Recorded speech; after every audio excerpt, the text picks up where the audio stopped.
Сәлем достар! Бүгін біз миллиондаған адамды қызықтыратын өзекті сұраққа жауап іздейміз. Ақша табудың ең тиімді жолы қандай? Бұл видеода нақты жолдар, кеңестер, құралдар болады. Білім, тәжірибе, капитал болмаса да, осы 10 жолдың кемінде 2-3 сенің қолыңнан келеді. Алып кеттік, ендеше бастайық. Ең бірінші бізде фриланс. Фриланс деген не? Фриланс бұл белгілі бір компанияда ресми түрде жұмыс істемей, әртүрлі клиенттерге белгілі бір қызметті қашықтықтан ұсыну. Бұл дегеніміз еркіндік, өз уақытыңды өзің басқару және өз ісіңнің қожайыны болу. Мысалы, сен үйде отырып біреудің мәтінін өңдеп беруге, видеосын монтаждауға, логотип жасауға, сонымен қатар Instagram парақшасын жүргізуге тапсырыс аласың. Қандай салада фриланс жасауға болады? Фриланста негізі мүмкіндіктер шексіз. Соның ішіндегі ең танымалдары аударма ісі, ағылшын тілін, орыс тілі, түрік тілі деген секілді тілдерді аудару. Екінші графикалық дизайн, логотип, баннер, визитка, осының барлығын жасау. Келесі бізде видео монтаждау, яғни әлеуметтік желілер үшін TikTokқа, YouTube желісіне, Instagram желісіне, тағы басқа желілерге видео монтаж жасап беру. SMM, яғни әлеуметтік желілерді жүргізу. Бұл да қазіргі таңдағы ең ауқымды тақырыптарының бірі. Сонымен қатар дауыспен оқу, яғни диктор болу. Және де тағы бір веб-сайт жасау, яғни дайын шаблонмен де жасауға болады. Онлайн көмекші. Бұл хаттарға жауап беріп отыру, яғни қандай да бір кәсіптің, мысалы шаштараздың записқа жазылу үшін осындай адамдарды алып жатады. Хаттар сіздерге адамдар жазады, соларға жауап беріп отыру, бұл да фриланстың бір түрі болып табылады. Яғни бұл да үйден отырып жасауға болады. Фриланс арқылы қанша табуға болады? Фриланс арқылы бастапқыда 5.000 мен 10.000 теңгеге бір тапсырма үшін табуға болады. Тәжірибе артқан сайын бір жобадан 50.000, 100.000 немесе одан да жоғарғы табыс табуға болады. Мысалы, логотип жасау.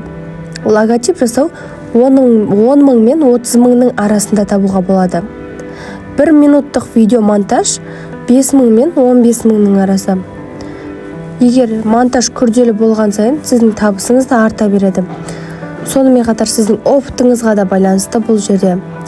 Және де тағы бірі копирайтинг, яғни 1000 сөзге 3.000 мен 10.000 теңгенің арасында төлейді. Фрилансты қайдан бастауға болады? Фриланс табысты болу үшін мына платформаларды қолдануға болады. Fiverr.com ағылшынша фриланс жасау. Upwork.com ұзақ мерзімді жобалармен. Quark.ru яғни орысша оңай интерфейс жасайтын. Work, Zilla, Full.ru күнделікті тапсырмаларға. Сонымен қатар OLX, Instagram, Telegram, TikTok, жеке парақшаларда жарнама жасау арқылы клиент табуға болады. Қазіргі кезде тренд арқылы да көп адамдар табыс тауып жүр. Бұнда ескере кеткен жөн. Қалай бастауға болады, яғни осы фрилансты? Ең алдымен қай сала ұнайтынын нақты анықтап алу керек. Мысалы сізге SMM-шік болған ұнайма, немесе дизайн, немесе мәтін жазған ұнайды. Осы өзіңіздің салаңызда нақты анықтап аласыз. Екінші анықтап алғаннан кейін, бірінші анықтап алған кезде сізде не болу керек? Қызығушылық болу керек сол салаға байланысты. Сосын екінші тегін осы ізденген, мысалы SMM туралы айтайық, сіз SMM-ді бастайын деп жатырсыз. Қызығасыз SMM-ге. Келесі бізде екінші осы SMM туралы тегін онлайн курстар қарау. YouTube'да немесе басқа әлеуметтік желілерде көптеген адамдардың тегін курсын қарау. Бірден бара салып, сізде курс сатып алудың қажеті жоқ. Ол туралы бірінші бастапқыда ізденіп мағлұмат жинау керек. Үшінші, бізде кішкентай тапсырмалардан бастап портфолио жинауыңыз қажет. Мысалға, сіз SMM-сіз. Өзіңіздің Instagram желіңізді әдемілеп, SMM-шіге екеніңізді жазып қойып, күнделікті сторис және посттар салып, қандай жұмыс істейсіз, сол туралы осы Instagramға жайлап жинай бересіз. Өзіңіз туралы деректерді, неге қызығатыныңыз және жұмысыңызды реттеп салып отырасыз. Келесі, бізде төртінші, бағасы арзан болса да алғашқы клиенттермен жұмыс істеу керек.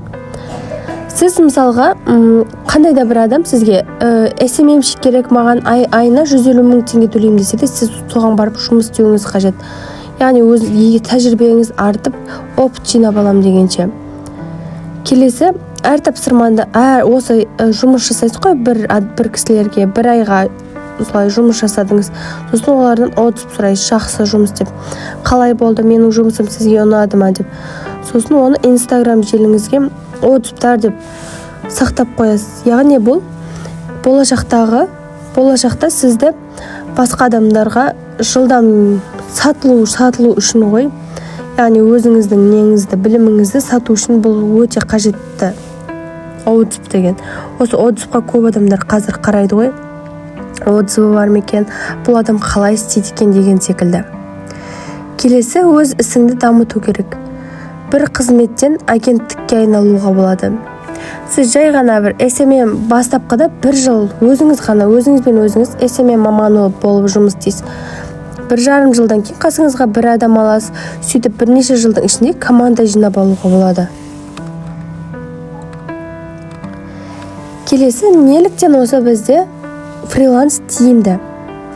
Себебі сіз үйден шықпай жұмыс істейсіз. Уақытыңыз өз қолыңызда. Уақытыңызды өзіңіз жоспарлап отырасыз. Мысалы, таңертең ерте тұрып, осы жұмысымды бітірем, SMM-ді бітірем, келесі осындай деп өз уақытыңызды өзіңіз жоспарлай аласыз. Бастау үшін жаңағы айтқанымдай, ешқандай қаражат қажет емес, тек білім мен интернет керек. Және дұрыс пайдалана білу керек. Сонымен қатар, тәжірибе артқанда табыс тұрақты болады. Бұл белгілі нәрсе. Жаңа адамдармен байланыс орнатасыз. Келесі, бізде оқу орнымен немесе басқа жұмыспен қатар алып жүруге болады. Егер сіз өзіңіздің жеке жұмысыңыз болса, онымен қатарда шынымен алып жүруге болады. Фриланстың бізге берер мүмкіндіктері осындай, шексіз мүмкіндігі бар. Фрилансты алғашқысы ең бірінші бұны бастап кету қиын болады. Бастапқыда қалай бастаймын, адамдар маған сене ма, сенбей ма, мен жұмыс жасай алам ба бұл салада деген секілді өзіңізге көп сұрақтар қоюыңыз мүмкін. Бірақ бұған қарамай негізі бастап кетіңіз. Алдыңызға негізі ниет қойыңыз да, мен адамдарға пайдалы болайын деп Алладан тілеп солай ниет қылып бастап кетсеңіз жеңіл болады. Негізі осы ниетте ғой барлығы. Мен қазір ақша табайын деп бастайтын болсаңыз, ол кезде дұрыс болмайды, қиын табатын боласыз ақшаны. Ал егер сіз былай ниет қойып бастасаңыз, мысалға, мен жаңағындай адамдарға пайдалы болып, өзім табыс тауып жүрейін деп, сол кезде сіз жақсы табыс тауып, қаражатыңыз да өседі, бір жағынан пайдалы боласыз, бір жағынан біліміңіз де артады. Көрдіңіз бе, кішкентай бір ниеттің өзі қаншама нәрсені алға жылжытып отыр. Сондықтан ниеттен бастаған жөн деп айтар едім. Келесі бізде күнде осы жұмысыңызға 1 сағат уақытыңыз арнап отырыңыз алғашқыда. 1 айда нәтиже шыға бастайды. Сіз күнде осындай бір нәрсемен шұғылданып жұмыс жасай бастаған кезде. 3 айда сізде тұрақты клиенттер пайда болады. Ал 6 айда толық табыс көзіне айналуы мүмкін. Сіз мысалға 6 ай бұрын вообще табыс таппайтын адам едіңіз, жай үйде жатқансыз. Ал 6 айдан кейін тұрақтылық пайда болды. Сіз SMM-ді күнде 1 сағат уақытыңызды арнап істеп жатырсыз. Соның арқасында сізде 6 айдың ішінде ай сайын 200 мың, 150 мың тұрақты табыс келіп тұр. Бір жағынан сіз дамып жатырсыз. Бұл өте жақсы менің ойымша. Сондықтан тұрақтылық пен ниетті дұрыстап алайық. Ары қарай жайлап жұмыс жасай берген өте тиімді. Мысалы, тағы бір мысал келтірейін сіздерге. Суреттегі мына жердегі қарапайым дизайнер, бірақ ол бір күні батыл қадам жасап бәрін тастап фрилансқа өтті. Алғашқыда небәрі аз-маз тапсырмаларды, аз табыс, бір жағынан күмән болды, бірақ ол тоқтамай жұмыс жасай берген нәтижесінде Workwork'тың ең үздік фрилансерлерінің бірі болды. Өзінің Marjon Media LLS атты агенттігін құрды. Яғни фриланс арқылы бұл ең көбі $700,000 да көп табыс табады. Бұл жай табысы ғой, өздеріңіз ойлаңыздар енді. Бастапқыда бұл аз-аз енді фриланс емес, басқа салаларда да осындай ғой. Аз-аз табыс табасыз, сосын кейін өседі. Осылай табыс табуға болады.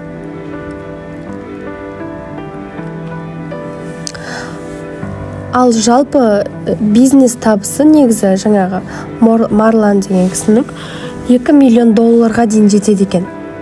Марган деген ғой. Марган туралы ең әсерлі нәрсе ол тек өзі байып қоймай, өз тәжірибесін ашып, бөлісіп, Upwork'те қалай табыс табуға болатынын үйретті. Фриланс әлемінде қалай бастау керек деп жүргендер үшін тірі мотивация бұл кісі. Морган. Келесі бізде контент жасау арқылы табыс табуға болады. Контент жасау дегеніміз бұл заманауи цифрлық әлемде ең қарқынды дамып жатқан табыс көзі. Қазір адамдардың назары әлеуметтік желілерде. Демек, назар бар жерде ақша бар. Көп адам ойлайды, контент жасау үшін танымал болу керек. Камерам жоқ, студиям жоқ. Бұл қате түсінік. Көптеген танымал контент жасаушылар қарапайым смартфонмен тіпті ауылдық жерде де жүріп табыс тауып жүр. Контент жасаудың түрлері көп. YouTube'да видеолардағы ең танымал формат оқыту, саяхат жолу, мотивация, әзіл.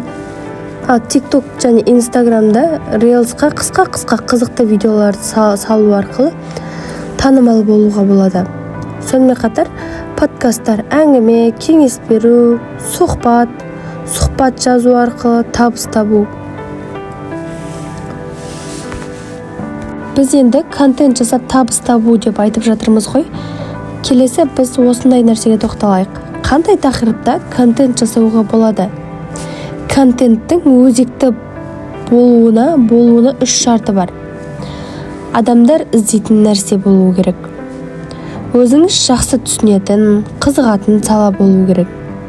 Ұзақ мерзімді болашағы болуы керек. Ал енді осы тақырыптарға мысалдар келтірейін. Мүмкін сіздің ұнатқан тақырыбыңыз болар, немесе ішінен таңдап аларсыз.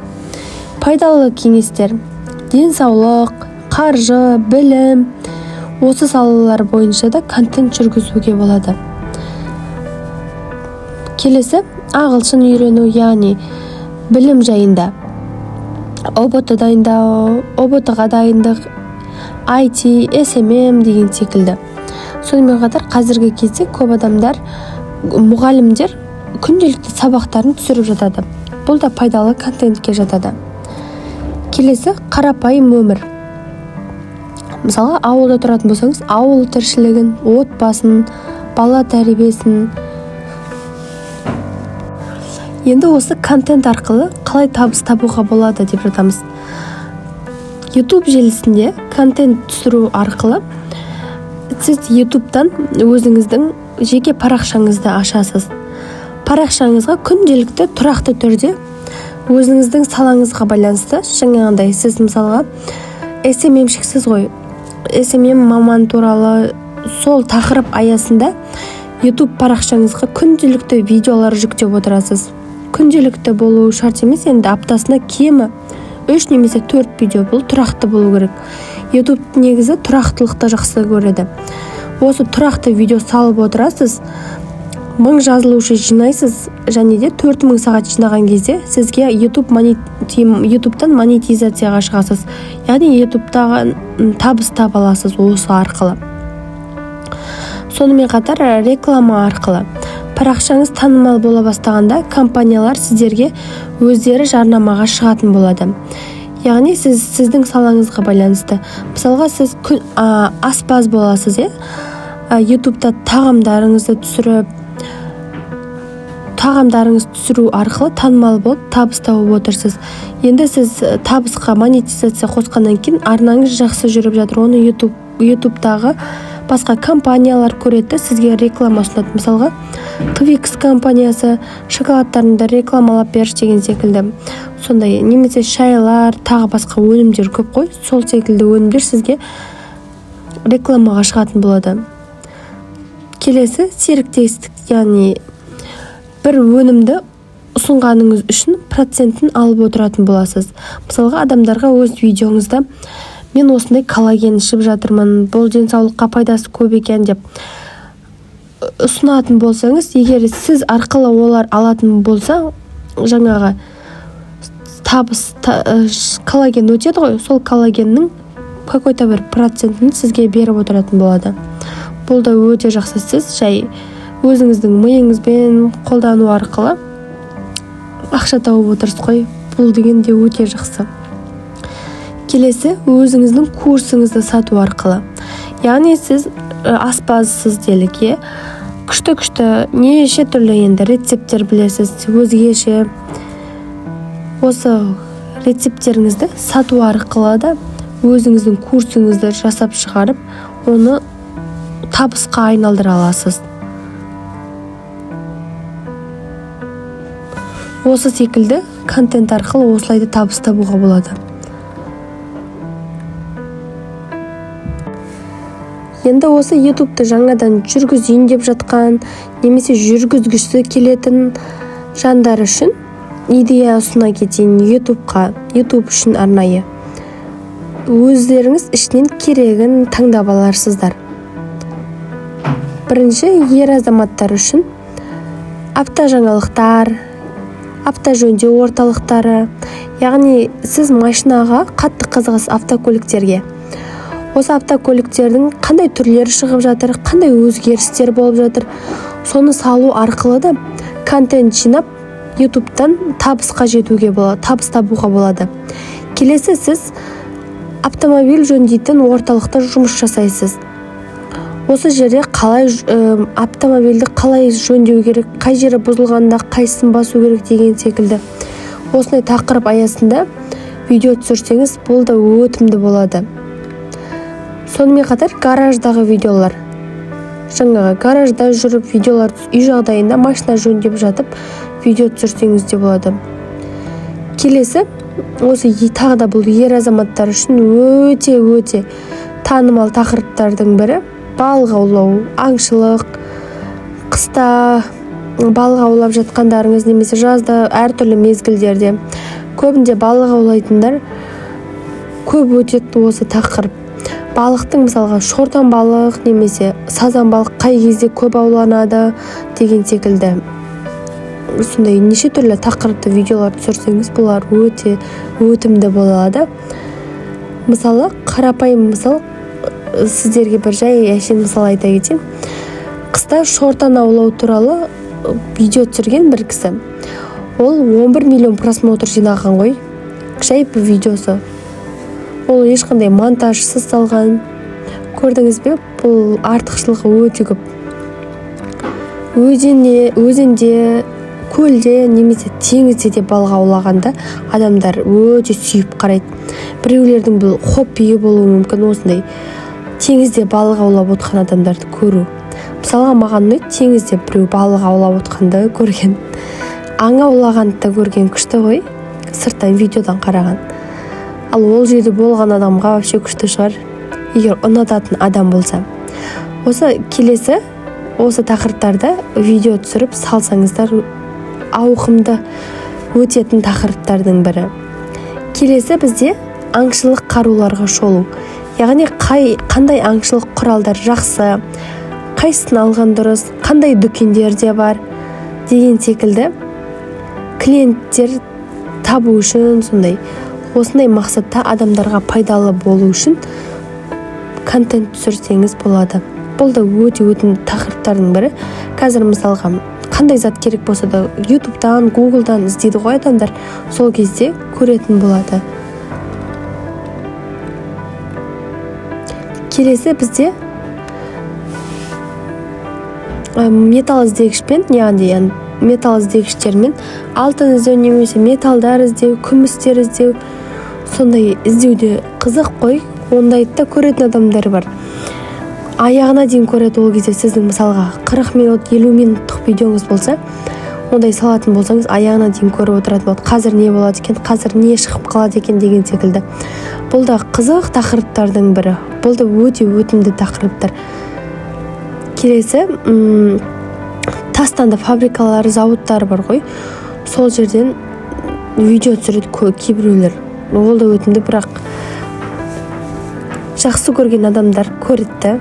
Біреудің хоббилары ғой бұл да.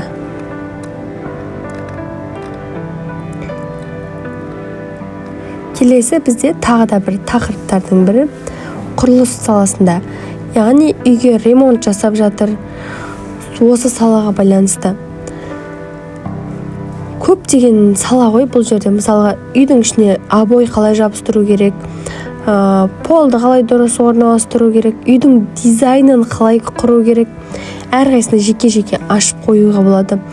Яғни үйді безендіруге және қала маңындағы құрылысқа немесе дача құрылысына, сонымен қатар дизайнерлік ремонт, бұның барлығына жеке-жеке канал ашып жүргізу өте қызықты болады.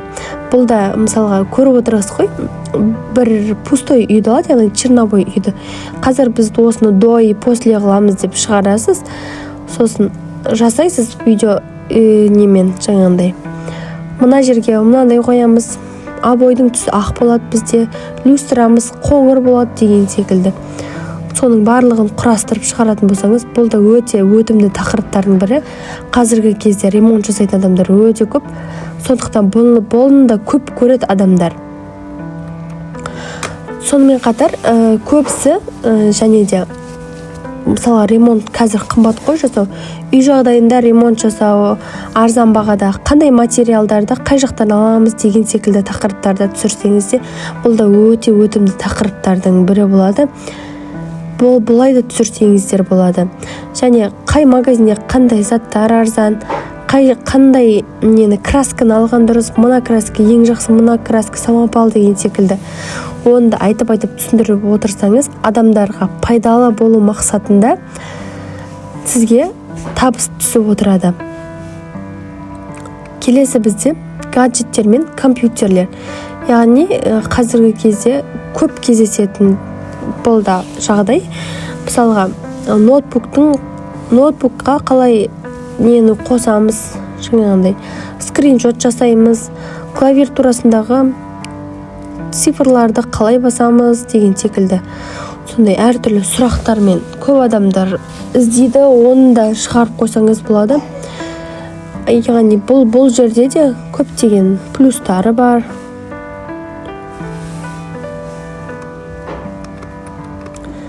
Келесі бізде спорт саласында. Спорттық обзорлар. Мысалға сіз үй жағдайында отырып, өзіңізді видеоға түсіріп, қалай іштегі артық майды кетіруге болады, қалай мышцаларды шығаруға болады деген секілді. Егер сіз спорттан хабарыңыз бар адам болсаңыз, осы секілді тақырыптарға видео түсірсеңіз болады. Және йогамен айналысып жатқаныңызды түсірсеңіз болады.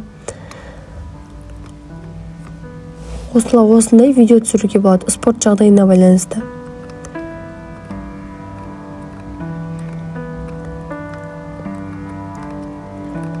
Келесі бізде сән және сұлулық, яғни beauty blog дейді ғой. Бұл жерде макияжды үйретесіз, яғни beauty blogды. Қалай бояну керек, қалай қасты дұрыс бояу керек, осының барлығын үйретесіз beauty blogда.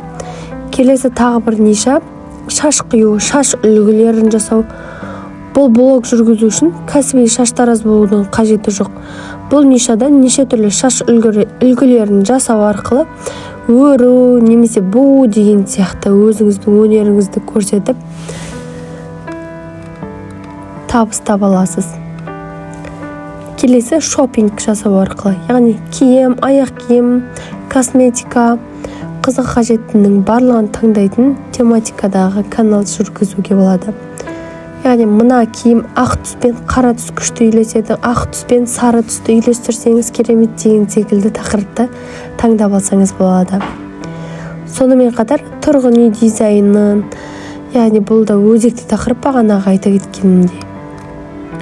Сонымен қатар ең күшті өтетін тақырыптардың бірі рум-турлар ғой. Яғни біреудің сіз жаңағындай үй сататын кісісіз да, біреулердің үйіне барып рум-тур жасайсыз, немесе жұлдыздардың рум-тур жасағандары бар. Сондай әртүрлі рум-турларды адамдар жақсы көреді ғой. Біреудің үйі қандай екен деп қызығып тұрасың ғой.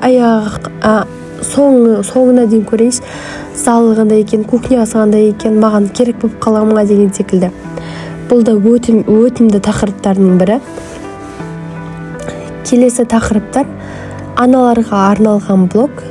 Яғни сіз өзіңіздің отбасыңызды, аналар яғни өзінің отбасын түсіреді. Мысалы, мен күнде таңертең тұрам, балаларыма тамақ берем, сол кезде осылай уақытым осылай өтіп жатыр, арасында фитнеске барам, немесе бармайым, үй жағдайында фитнес жасайым, осындай тамақтар істеп жатырмын деген секілді. Солай да жасауға болады. Бұл да өте өтімді тақырыптардың бірі.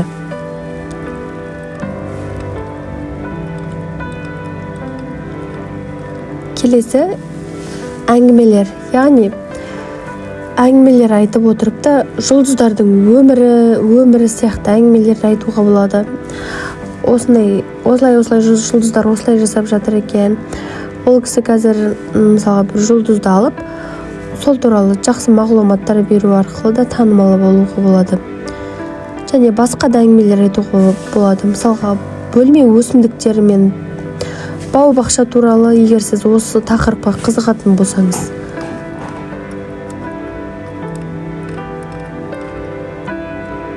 Сонымен қатар тоқу немесе тігу саласында да әдемі затты қысқа мерзімде қарапайым адамдардың қолынан келетінін көрсетіп, тоқу туралы видео түсіруге болады. Әңгіме айтып отырып видео түсіріп қойсаңыз, бұл да күшті өтетін тақырып. Келесі бізде үйдің техникалары бар ғой. Холодильник, морозильник, телевизор деген секілді. Осы тақырып нелерге байланысты да видео түсіруге болады.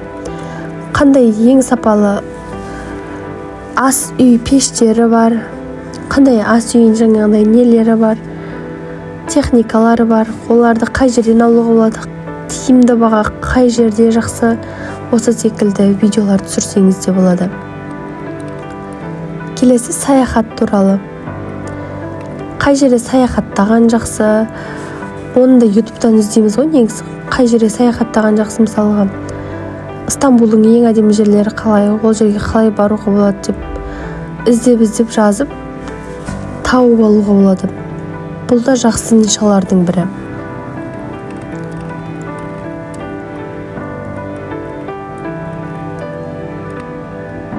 Келесі бұл өте танымал тақырыптардың бірі кулинарлық арналар. Яғни тамақтарын пісіріп жатқан, немесе салаттарды, дәмді торттарды пісіріп жатқан.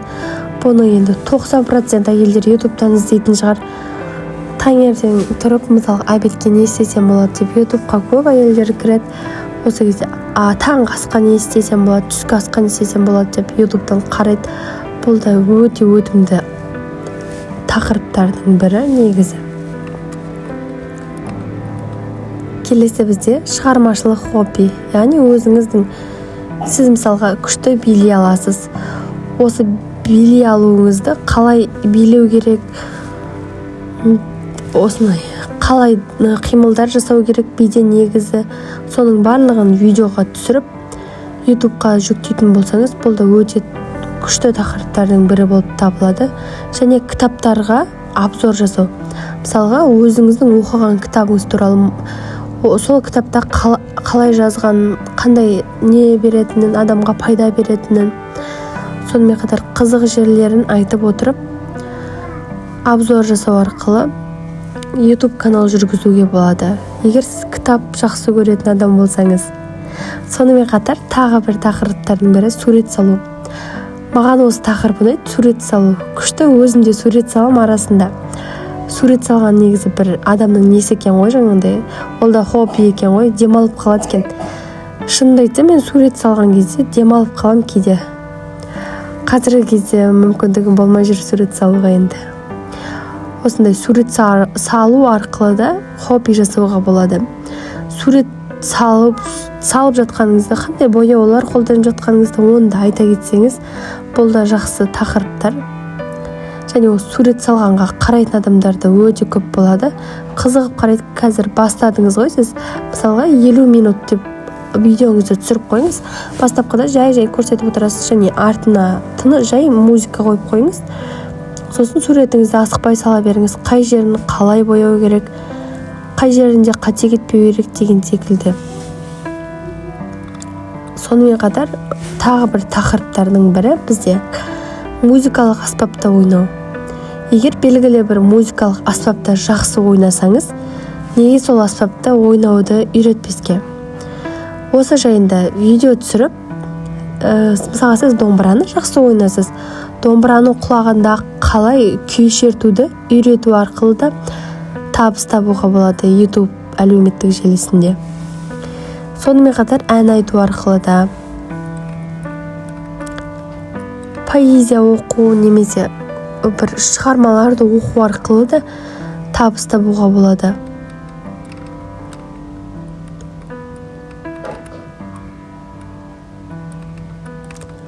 Осы тақырыптарда YouTube'да осындай тақырыптарда жүргізсеңіз болады, немесе өзіңіздің басқа қандай қызығатын салаңыз бар, сол арқылы адамдарға пайдалы болу мақсатында жүргізіп, және міндетті түрде тұрақты болсаңыз YouTube'да, сіз табысқа міндетті түрде шығатын боласыз. Осы контент жасаудағы басты ереже тұрақтылық пен шыдамдылық. Контент жасау арқылы бір күнде байып кету емес мәселе.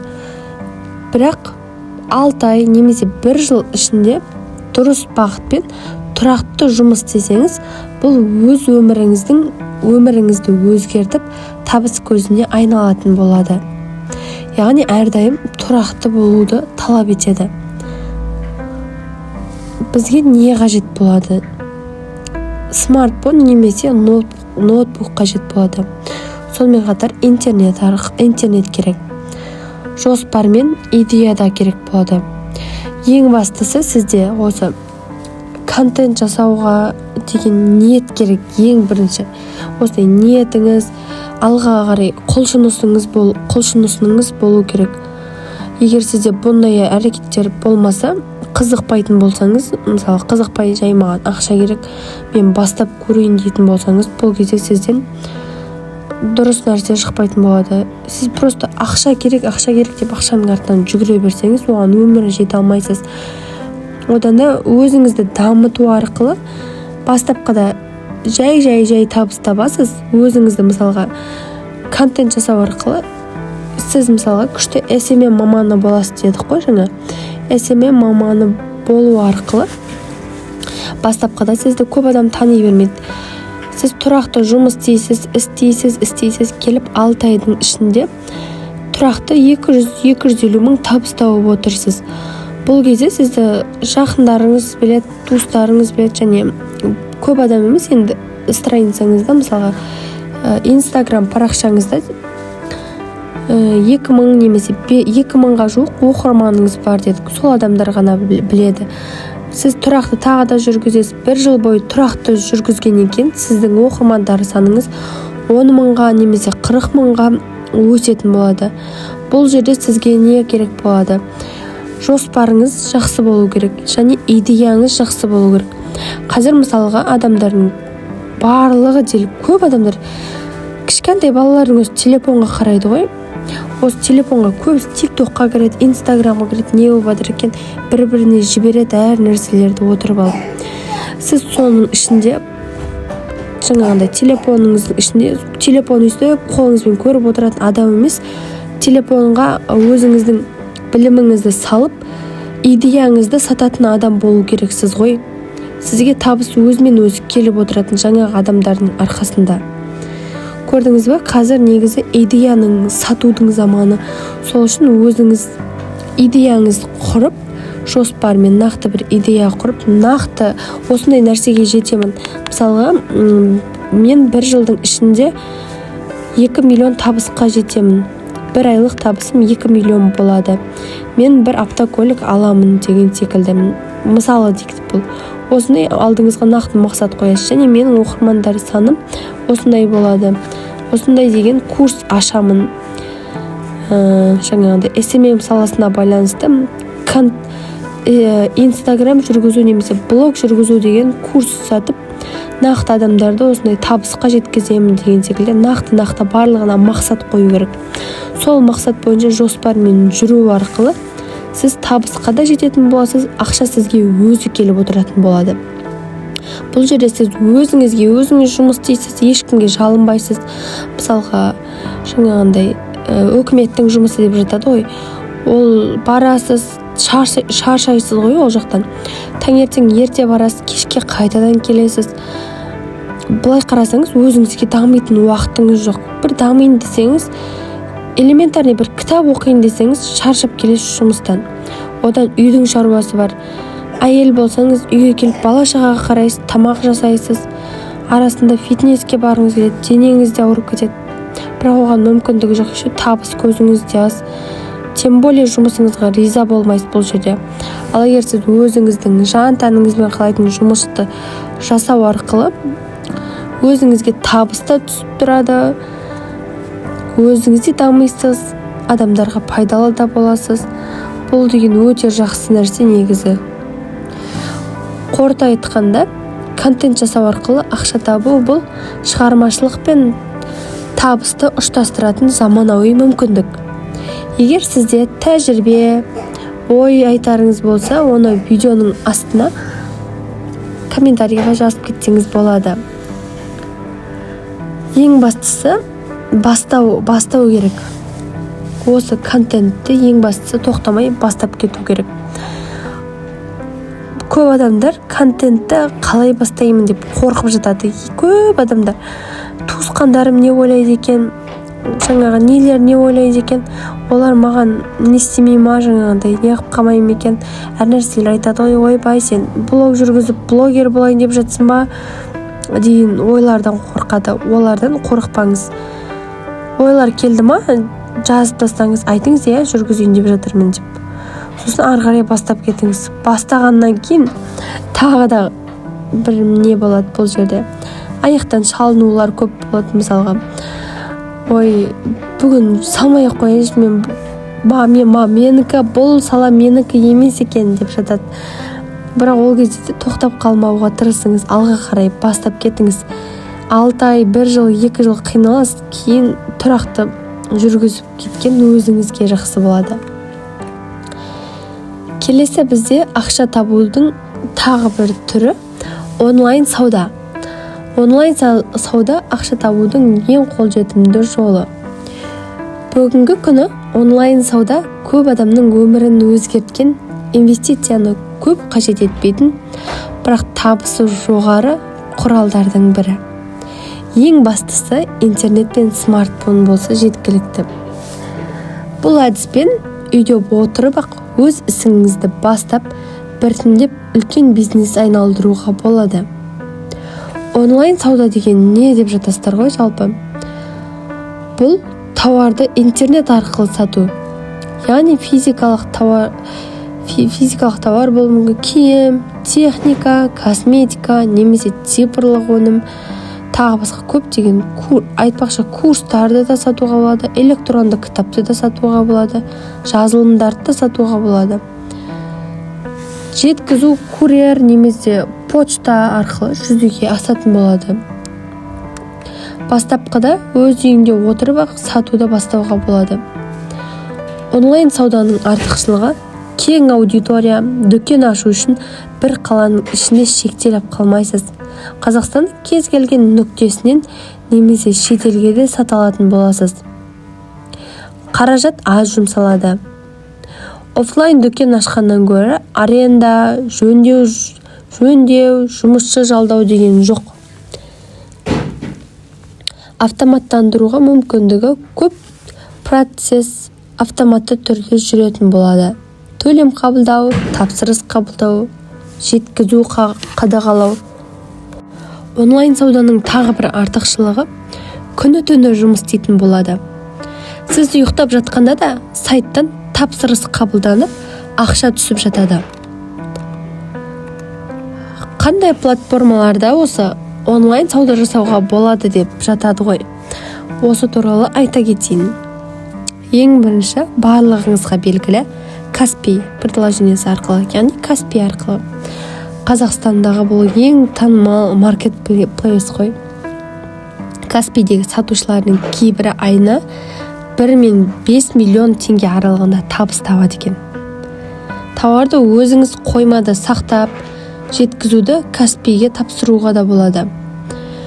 Бұл жерде Каспийде мысалға сіз қолыңызда жоқ товар бар ғой, мысалға қолыңызда любой бір товар жоқ, бірақ оны алдын ала алып кеп берем деп бір апта немесе 2 аптаға қоюға болады. Бұл жерде сіз дайын товарды алып кеп қоймайсыз да, дайын товарыңызды ол өтіп тұрады. Онымен қоса жоқ товарыңызды сайтқа, жаңа Каспийға салып қоя аласыз. Ондай мүмкіндігі де бар Каспийдің қазір. Сосын жаңағы товар 2 аптада келеді дейсіз, 2 аптада товарды алдыртасыз да алып кеп бересіз. Бұл да жақсы. Келесі Озон, Wildberries, яғни Ресей нарығына шығамын десеңіз, бұл платформалар жақсы мүмкіндік береді. Сонымен қатар Instagram, TikTok арқылы сату да бар қазір. TikTok арқылы сату қазір өздеріңіз көріп жүргендей, үйде немесе жаңағындай магазинде отырып ақ сауда жасауға болады. TikTok әлеуметтік желіңізді ашасыз, ішінен стримға кіріп, көрсетесіз киімдеріңізді қандай размерде бар, қай өлшемде бар, және жеткізу қызметі бұл жерде почтамен немесе егер қалаңыздың ішінде болса, алатын адамыңыз, ол кезде де сата беретін боласыз. Сонымен қатар қазір TikTokқа да күні-түні кіреді ғой адамдар стримға. Бір қарасың, түнде 3-4-де отыра береді. Бұл жерде де өте жақсы сату, TikTokта сату деген. Келесі сатудың тағы бір жолы OLX, Калюса, Криша, ескі заттармен де жұмыс жасауға болады бұл жерде. Ескі заттармен жұмыс жасаған қолайлы. Қандай тауарлар жақсы сатылатын негізі? Қазір әйелдер мен балалар киімі көп өтетін негізі бар ғой. Балалар киімін көп алады, балалар себебі мысалы 6 айлық балаға киім алсаң, ол 1-2 айдан кейін симай алады, қайтадан киім алуға тура келеді. Бір жасар балаға киім алсаң, қайтадан ол өскенде тағы киім алуға тура келеді. Әйелдерді айтпасақ та белгілі, әйелдердің талғамы әртүрлі ғой. Оларға бір киген киім келесі неде ұнамай қалады, сондықтан көп алады киімді. Косметикада көп өтетін тауарлар бұл. Сонымен қатар бет күтім құралдары, бұл да әйелдер үшін өте маңызды. Косметика деген сол үшін бұл өте қатты өтеді. Каспийда да, басқа әлеуметтік желілер, басқа желілерде де. Ұялы телефондар мен аксессуарлар. Және де жеңіл техникалар, блендерлар, үтіктер, шаш кептіргіштер, басқа да өнімдер. Қолөнер бұйымдары да жақсы өтіп жатыр қазір. Бұлар жақсы бағаланады. Себебі қолөнер деген, яғни қолдан шыққан барлығы сол үшін өте танымал өнерлер. Сонымен қатар ұлттық нақыштағы сувенирлер шетелге сату үшін таптырмас сувенир құралы бұл. Сонымен қатар электронды тауарлар, яғни PDF форматтағы видеокурстар, шаблондар, басқа да неше түрлі уроктар жақсы өтеді. Қалай бастау керек? Осыны қалай бастау керек? Онлайн сауданы қалай бастау керек? Сұраныс бар тауарды таңдайсыз. Жай ұнайды деп емес, адамдар көп алатын тауар болу керек. Маркетплейс рейтингін қарап, трендтегі заттарымды зерттеуіңіз қажет. жеткізуші табасыз, немесе өзіңіз жасаңыз. Егер сіз өндіруші емессіз, онда тауарды көтерме бағамен алатын сенімді жеткізуші табуыңыз қажет болады. Онлайн витрина жасайсыз. Мысалы, Instagram бет үшін Каспидегі мысалға дүкен немесе өз сайтыңыз болу керек.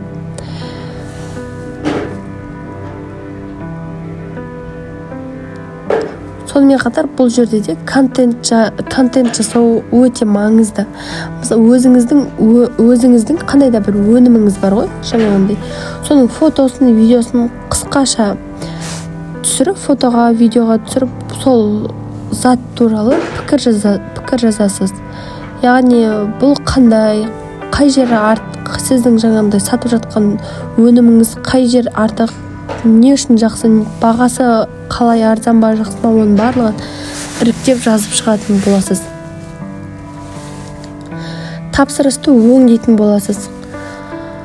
Келесі бізде реклама жасаңыз. TikTokқа, Instagramға немесе басқа да желілерге реклама жасау арқылы да табысыңыз көтеруге мүмкіндігіңіз жоғары болады. Енді осы онлайн саудадан қанша табыс табуға болады? Негізі онлайн саудадан барлығы сіздің еңбекқорлығыңызға байланысты болады. Мысалға, бір тауардан күніне 3-5 тапсырыс алып, әрқайсысын 2000 теңгеге таза пайда көрсеңіз, айына 180 мың мен 300 мыңның арасында табуға болады. Ал ассортимент көбейген сайын табыс та көбейе береді. Мысалы, Алматыда тұратын Айгүл есімді ана Каспи дүкен арқылы косметика сата бастайды. Бастапқыда қойма ретінде үйін пайдаланып, 6 айдан соң тұрақты клиенттер көбейіп, жеке кеңсе ашқан. Атыраулық, тағы да бір мысалы, атыраулық Ерлан Алиэкспресстен арзан аксессуарлар әкеліп, TikTokта видео түсіріп сатады. Қазір айына 1 миллион теңгеден астам табатын болады. Табыс тауып жатыр. Осындай онлайн сауданың артықшылығы өте көп бізге берер. Осы видеоны көріп отырған болсаңыз, дәл бүгіннен бастап өз онлайн саудаңызды бастау туралы ойланыңыз. Мүмкін бұл сіздің өміріңізді өзгертер алғашқы қадам болар. Келесі инфопродукты сату. Яғни бұл жерде біліммен ақша табудың заманауи жолы. Бүгінгі таңда интернет арқылы ақша табудың ең танымал және ең тиімді жолдарының бірі инфопродукт сату. Бұл салада табыс табатындар өз білімімен бөлісіп, соны цифрлық өнімге айналдырады. Яғни қолыңызда нақты дағдыңыз немесе біліміңіз болса, соны инфопродукты етіп сату арқылы тұрақты табыс көзіне айналдыра аласыз. Инфопродукт деген не? Бұл цифрлық форматта білім беру өнімі. Оған мыналар жатады: видео курстар, онлайн тренингтер, вебинарлар, электронды кітаптар, чек-листтер, гайдтар, сабақтар немесе лекциялар жатады. Мысалға, біреулер Instagram желісіне айтып жатады: менің онлайн сабағымды ал деп, осылардың барлығы осыған жататын болады. Мысалы, Photoshop үйренетін курс, ағылшын тілі грамматикасы бойынша видео, Instagram әлеуметтік желісін үйрену туралы осындай курстар ғой бұл дегеніміз. Инфопродуктыны сату тиімді ме? Неге тиімді деп жатамыз ғой? Себебі бұл қайта сата бересіз бұл продуктыны. Бір рет жасап қоясыз, 1000 рет сата аласыз. Шығын аз. Цифрлық болғандықтан өндіріс пен жеткізу шығыны жоқ. Сіз бұны жеткізем демес, тек доступ беріп қоясыз өзіңіздің өніміңізге. Оны біліміңіз Telegram желісіне немесе басқа да желілерде сақтау арқылы автоматтандыруға болады. Сату процесін толығымен онлайн платформаға жүктеуге болады. брендке айналдыра аласыз. Өзіңіздің атыңызбен курс шығаруға болады. Сізді эксперт ретінде көрсететін болады. Өмір бойы табыс әкеліп тұрады. Егер курс құнды болса, жылдар бойы сатыла береді.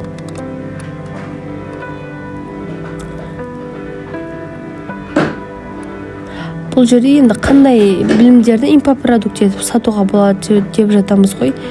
Тіл үйрену, яғни ағылшын тілі, басқа, орыс, қандай тіл бар, бұның барлығын сатуға болады. IT мамандарын, дизайн, яғни Photoshop, Canva, басқа да осындай желілерді сатуға болады. Сонымен қатар SMM, TikTok, Instagram арқылы сатуды да, онлайн сауда жүргізуді де сатуға болады. Видео монтаждау, балалармен жұмыс, дұрыс тамақтану, ұбт-ға дайындалу, осылардың барлығын сатуға болады.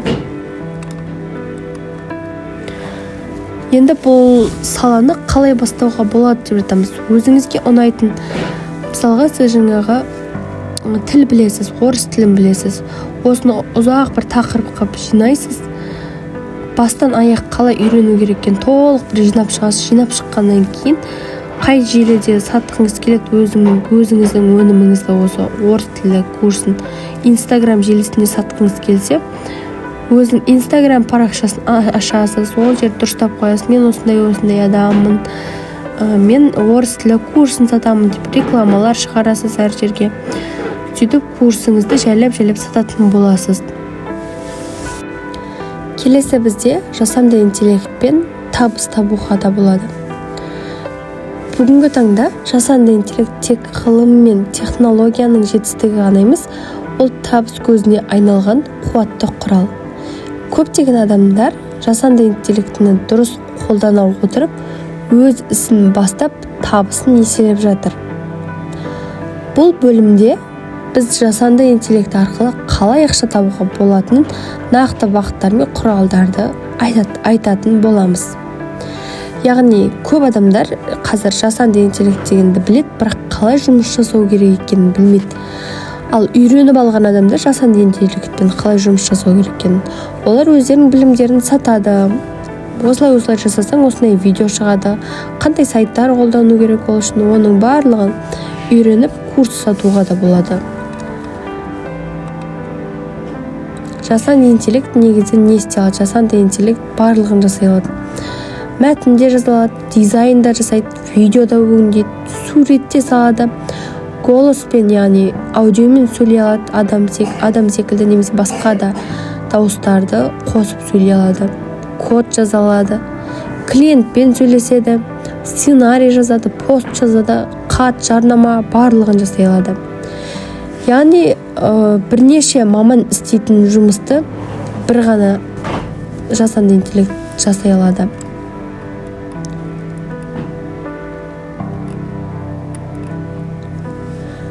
Жасанды интеллектпен ақша табудың 7 тиімді жолы бар. Біріншісі контент жасау арқылы. Жасанды интеллекттің көмегімен Instagram, TikTok, YouTube үшін посттар, видео идеялар, рилстар мәтінін сценарийге жазуға болады. Мысалы, ChatGPT-ге TikTok үшін 10 мотивациялық видео деп жазсаңыз, дайын контент аласыз. Екінші, дизайн жасау. Midjourney, Canva деген сайттар арқылы да жасауға болады. Midjourney немесе басқа жасанды интеллект арқылы ерекше сапалы видеолар жасауға болады. Бұл футболкаға дизайн, логотип, посттар, обложка үшін таптырмас құрал.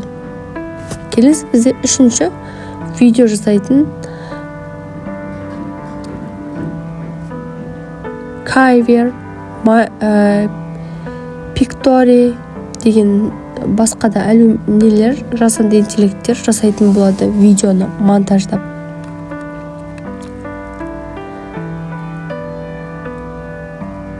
Келесі голоспен табыс, яғни кәсіби диктордың дауысын қолдану арқылы TikTok, YouTube, Shorts видеоларын жасауға болады. Тіпті кейбір фрилансер аудио кітап оқып беру немесе дауыспен дубляж жасау қызметтерін сатады осындай жасанды интеллект арқылы. Инфопродукт жасауға көмекші. Жасанды интеллекттер өз курсыңызды жазуға, құрылымдауға, презентация жасауға, онлайн мұғалімдер де дәл осылай жұмыс жасай алады. Бұлар көптеген жасанды интеллекттер қазір мұғалімдерге көп пайдасын тигізіп жатыр.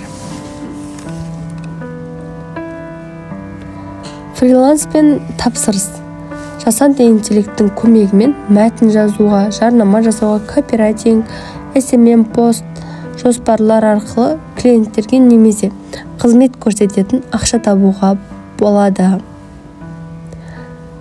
Сонымен қатар цифрлық өнім. Жасанды интеллекттің көмегімен электронды кітаптар, чек-листтер, пайдалы гайдтар жасап сатуға болады. Бұл өнімдер бір рет жасалады да ұзақ уақыт сатыла береді.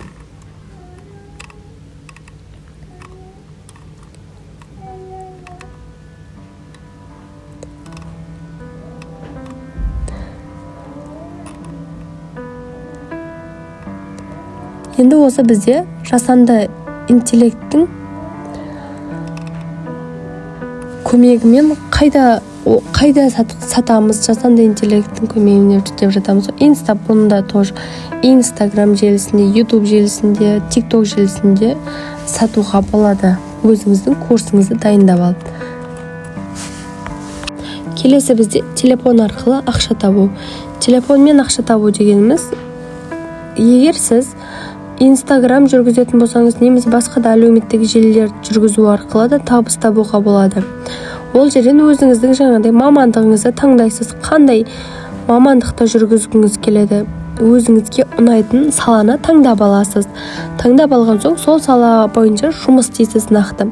Мысалға SMM-шексіз жаңағы айтып өткендей, немесе қазіргі тілмен айтқанда продюсер деп жатады ғой.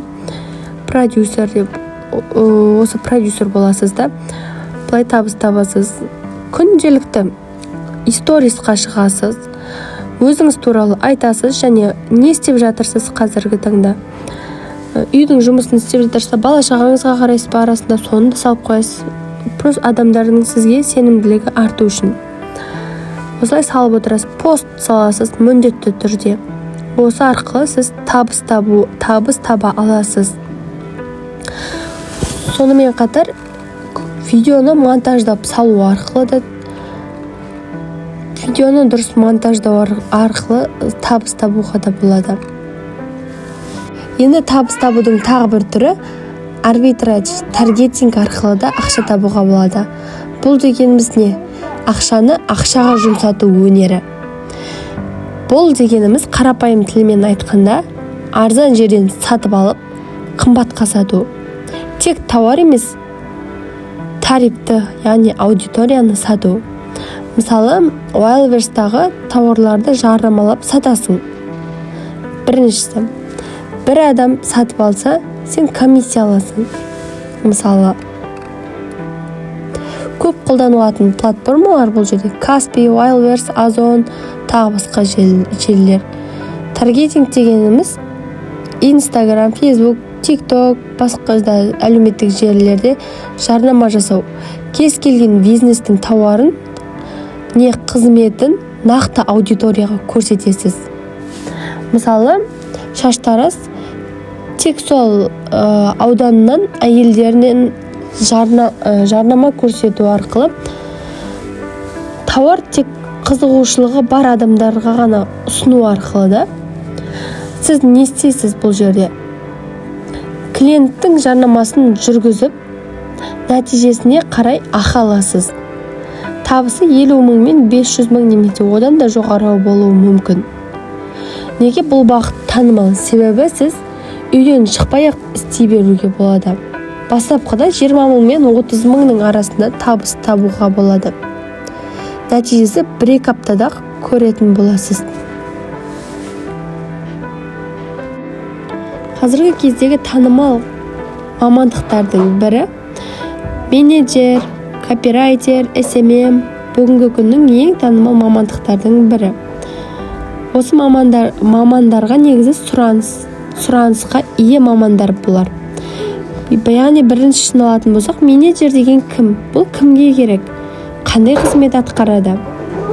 Менеджер деген кез келген онлайн кәсіпкерге көмекші керек.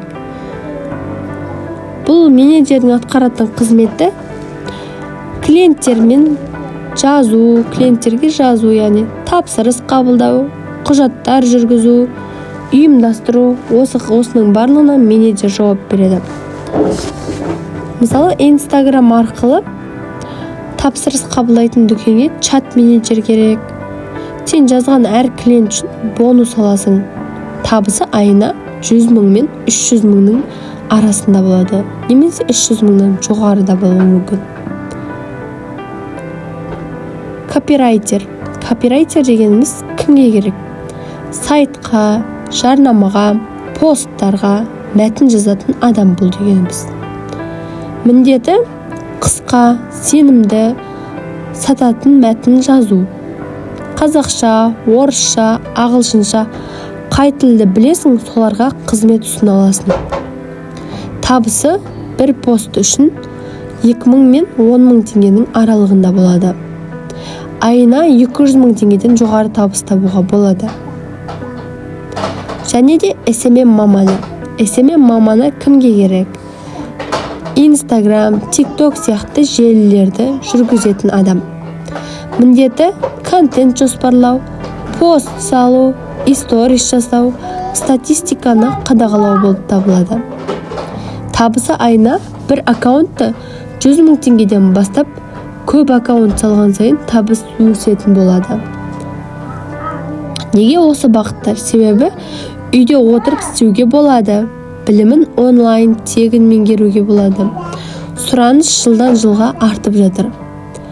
Жазуды, сөйлесуді, әлеуметтік желі қолдануды білесің. Бұл мамандықтар сен үшін нақты табыс көзі. Бастысы үйреніп, тәжірибе жинау. Келесі бізде инвестиция және пассив табыс. Ақшаң өзің үшін жұмыс істесін. Көп ақша табудың ең жоғарғы сатысы пассив табыс. Бұл сен ұйықтап жатсаң да, демалып жүрсең де ақша келіп тұратын табыс көзі. Ең тиімді жолы инвестиция. Қор нарығына инвестиция салу керек. Мысалы, Каспи, Apple, Tesla сияқты компаниялардың акциясын сатып аласың. Олар табыс тапқан сайын дивиденд түседі. Немесе акция қымбаттап пайдаға сатуға болады. Бастау үшін 10 мың теңге мен 20 мың теңгенің арасы керек. Платформалар Freedom 24, Халық, Каспи Инвест, Халық Инвест арқылы да табуға болады. Келесі бізде жылжымайтын мүлік. Бір бөлмелі пәтер алып, жалға берсең, ай сайын пассив табыс түседі. Басқа нұсқа ауылдағы қала шетіндегі жер алып, болашаққа инвестиция жасауға да болады. Цифрлық активтер.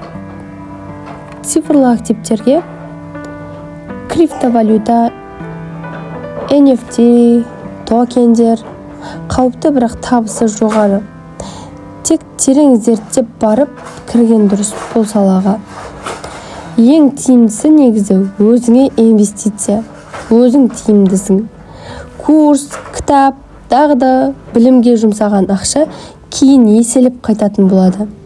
Қазірден бастасаң, болашақ ақша сен үшін жұмыс істейтін болады.